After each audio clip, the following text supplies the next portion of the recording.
नाम बता दीजिए। कांता।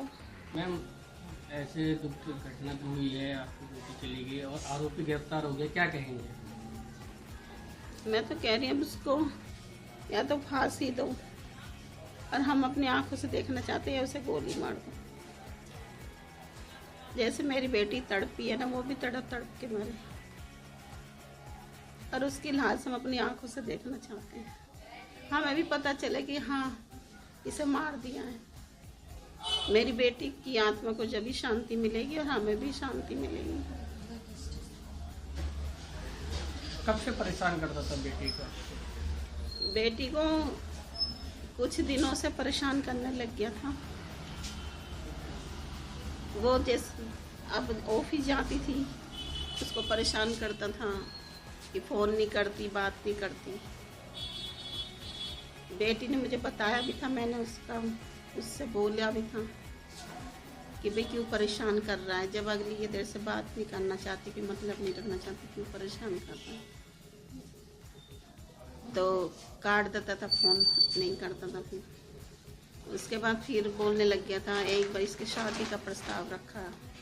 मैंने कहा भैया शादी नहीं हो सकती, तूने शुरू में इससे राखी बंधवाई है तो राखी की लाज रख।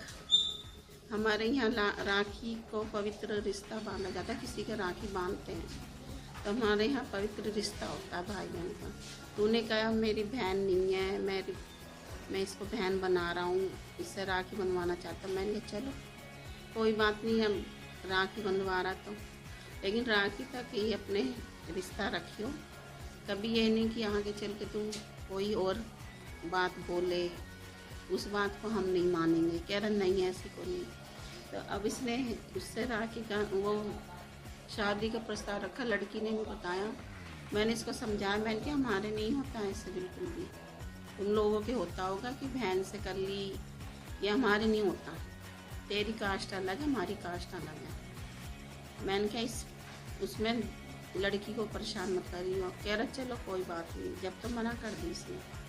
फिर मेरी लड़की ने इससे बात करनी बंद कर दी थी, छोड़ दी। फिर लड़की को परेशान करने लगे। अब जैसे लड़की जॉब करने जाती थी, अच्छी कंपनी में लगी थी, तो 4 लोग गो पे बैठती है, फ़ोन भी आते अफसरों के। अब उनसे बात करती थी लड़की, तो कहता किससे बात कर रही है, किसका फ़ोन आया है, ये पूछता रहता था। मैंने उसको कहा, मैंने कहा भाई एक बता, 4 लोगों के फ़ोन आते, ऑफिस में जाती है, तुझे इस बात से क्या मतलब, किससे बात कर रही, किससे नहीं कर रही लड़की। मैंने